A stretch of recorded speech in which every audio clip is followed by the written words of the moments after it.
Hello everyone, tonight on the bulletin, demonstrating against failed promises, youth from various communities in the Amansie South district of the Ashanti region petitioned mining firm Asanko over failed promises.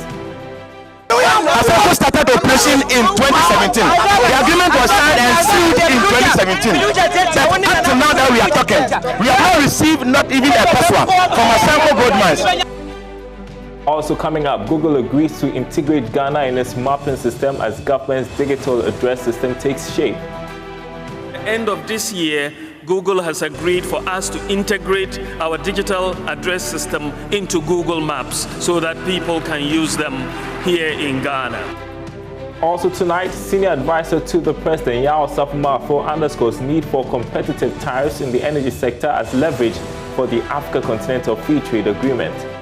We are going to compete with our neighbors within the ECOWAS region. Our tariff must be competitive. And the lower, the better. And thanks for being with us. My name is Darryl Kwao. Details in a moment.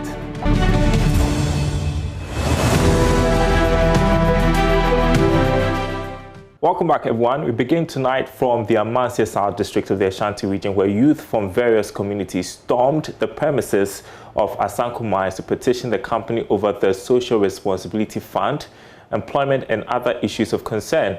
According to the youth, the company promised to fund corporate social responsibility projects across the communities, but failed to honor its promise. They're also claiming the mining company has not fulfilled its commitment to employ 60% of the youth and construct major roads in the area. Mohammed Nuruddin starts us off. Asanko fa sika no nya djuma mayania. Asanko say on fa sika na maye. Wani. On hwam. Hweya kwan a efiri anwan kwanta beduru ha. Enka ne be wana otetem ni sine duru kumase. And 4 hours yentimi nduru kumase. The residents took their concerns to the premises of Asanko Mines.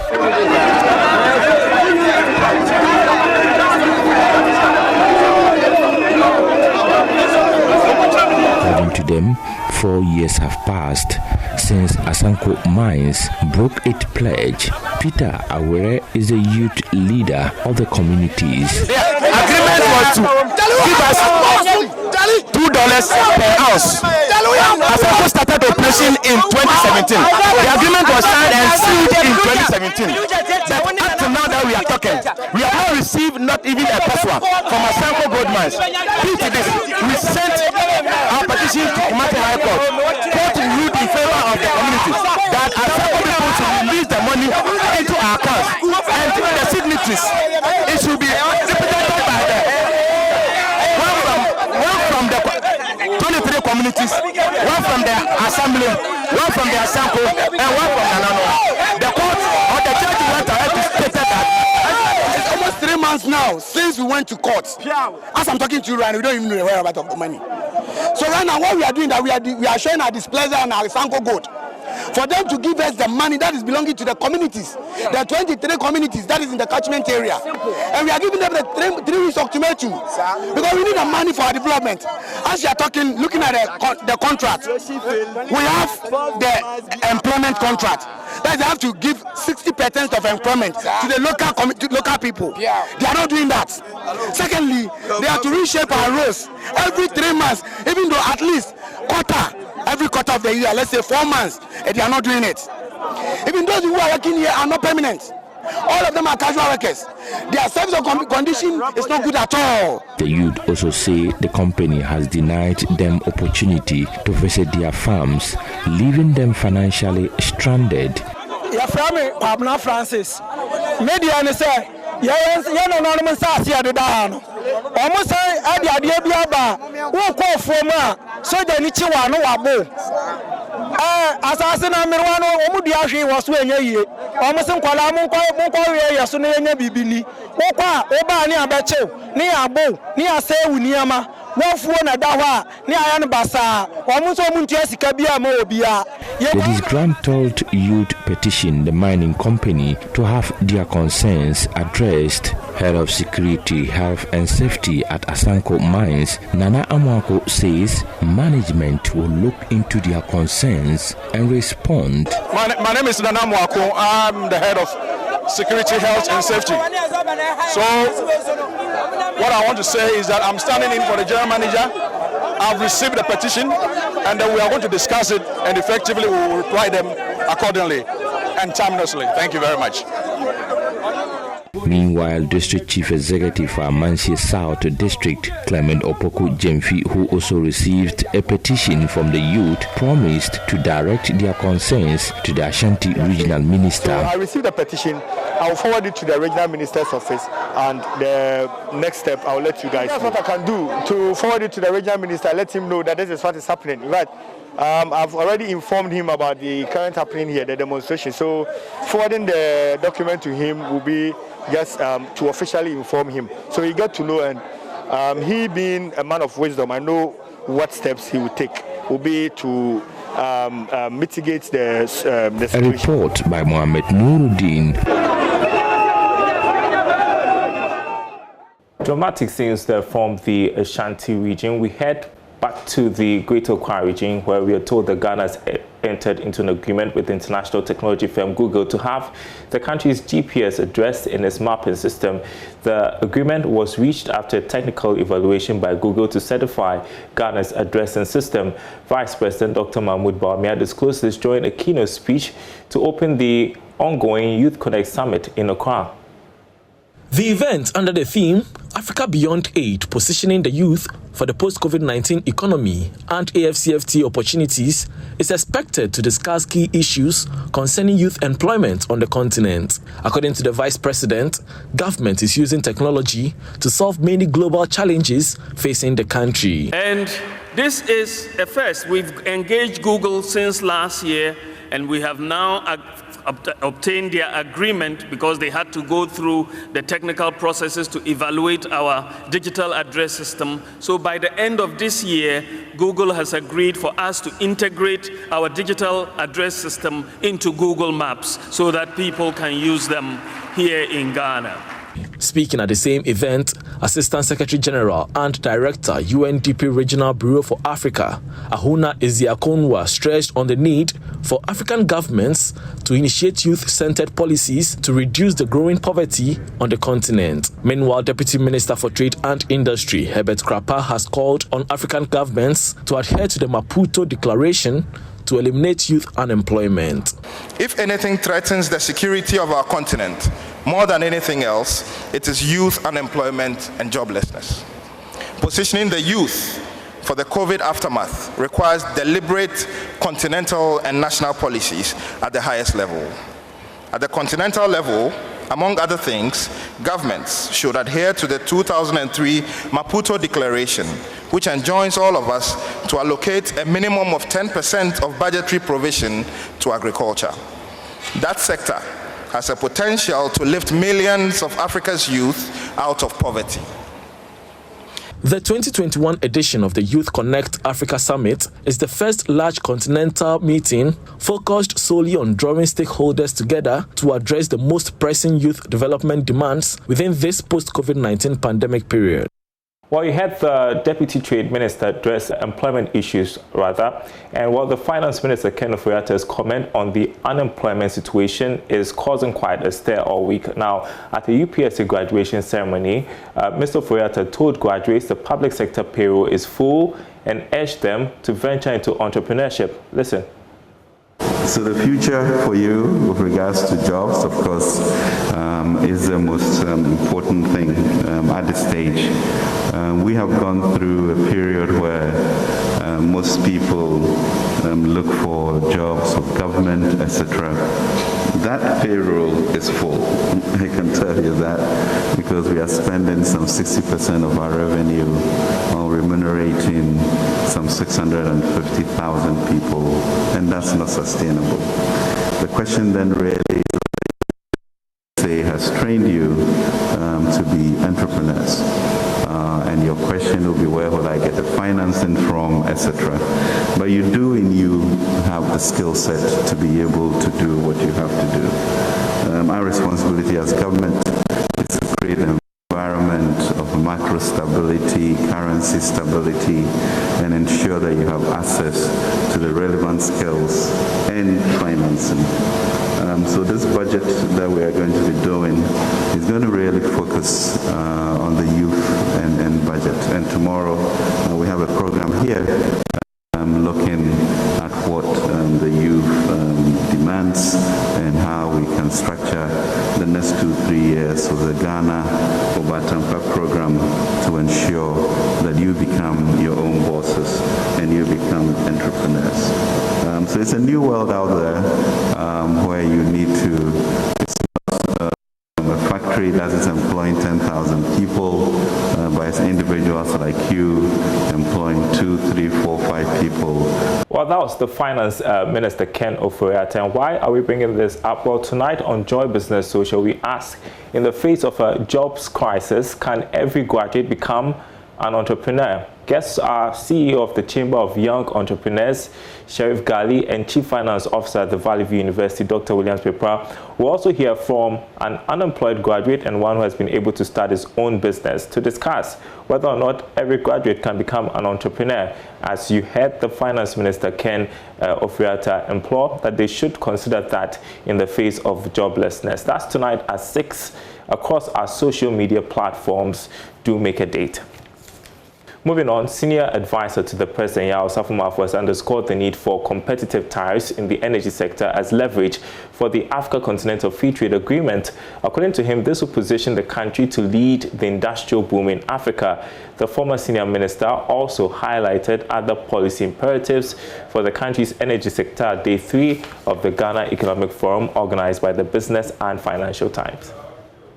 There's no doubt that if you have supply that is not reliable, you have a problem. 2, competitive tariffs. We are in a competitive world.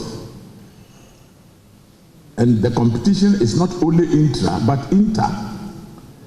If we have to sell energy 2 times the cost in the Côte d'Ivoire, or twice the cost in Togo or Burkina Faso, we are not competitive. So if we are going to compete with our neighbors within the ECOWAS region, our tariff must be competitive. And the lower, the better. In fact, now that we have the African Continental Free Trade located in our capital, we must set the stage right by showing people that we understand competition. And tariff setting is a very important point. 3, support for low-income consumers. Now, consumers are, of course, in a mix. And within the structure of tariffs and payments, you might have a situation where there is some type of subsidy for a certain group of people. 4, strategic industrial growth. You must attract certain type of industries. Those that have the multiplier effect, so that you just don't attract industry for industry's sake. Certain industries, when you take one, you automatically get 2 and 3, and they develop in compound systems. And that's the type of industry we must attract. And the 5th, universal access to electricity and renewable energies. People should have access to energy. It is the source of comfort and dignity of many things. Moving away from that, the Minister of Trade and Industry, Alan Kyerematen, has called for the rebranding, resourcing, and restructuring of the Ghana Regional Appropriate Technology Industrial Service Gratis Foundation. The foundation was created to research, design, develop, manufacture, and market appropriate technology-based products and services for micro, small, and medium enterprises so as to facilitate socio-economic and industrial development in Ghana and other African countries. While inaugurating the new board for the foundation, Mr. Kyerematen admonished members to adopt new technologies to make MSMEs viable.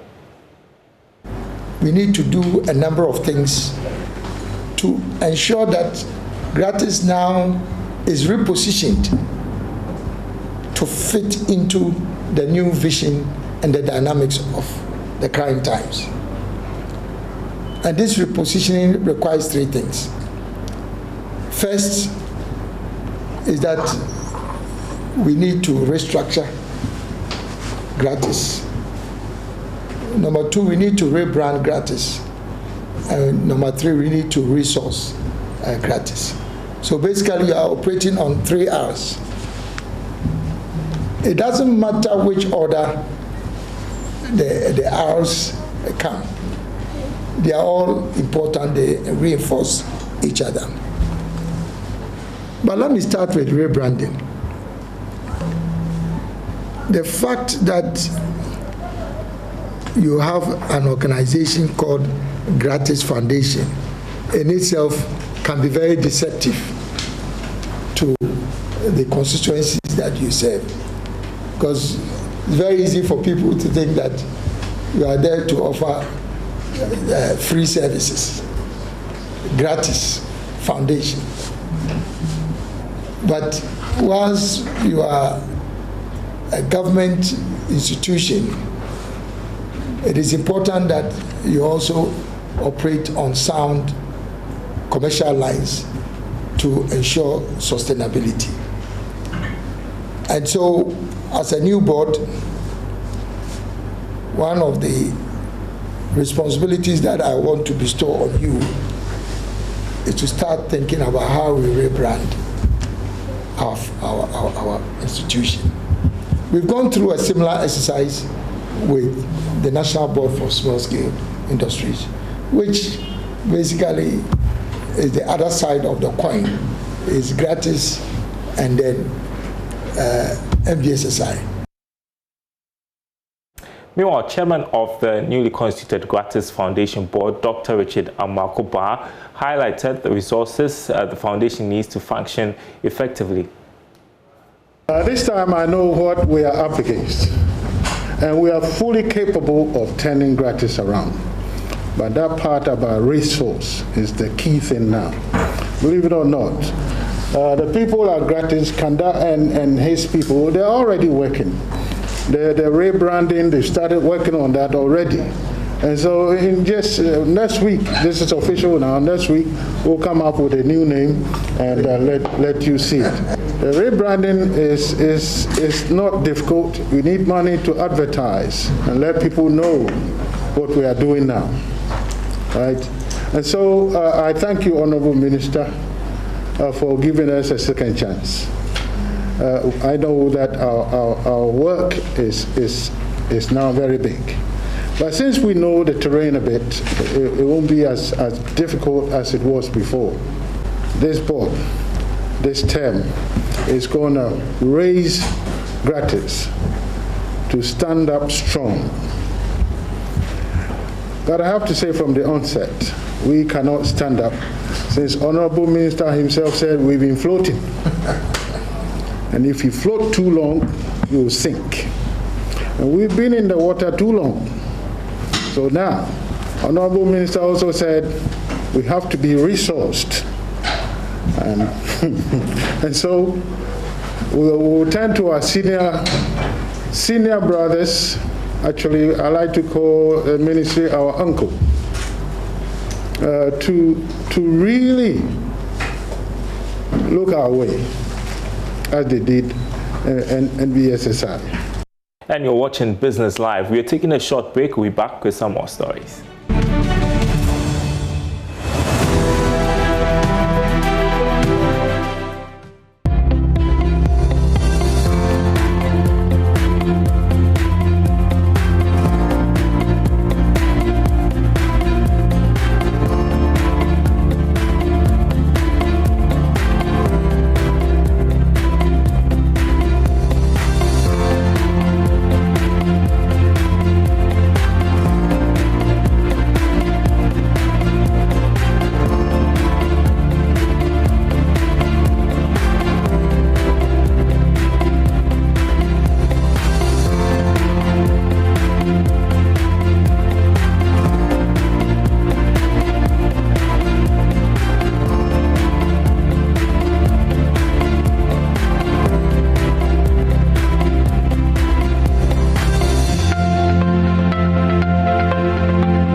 Welcome back to Business Live. The management of the Greek Development Bank, ADB, has handed over to Ghanaian Foods Juice Manufacturing Company, Kumfi, tractors and other machinery to support the expansion drive and operations of the factory.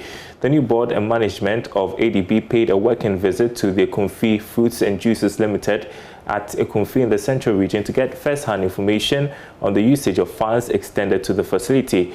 Richard Kojinako was there for Joy Business. The company and the government flagship One District One factory is cultivating over 5,000 acres of pineapple plantation to enable them expand their production capacity.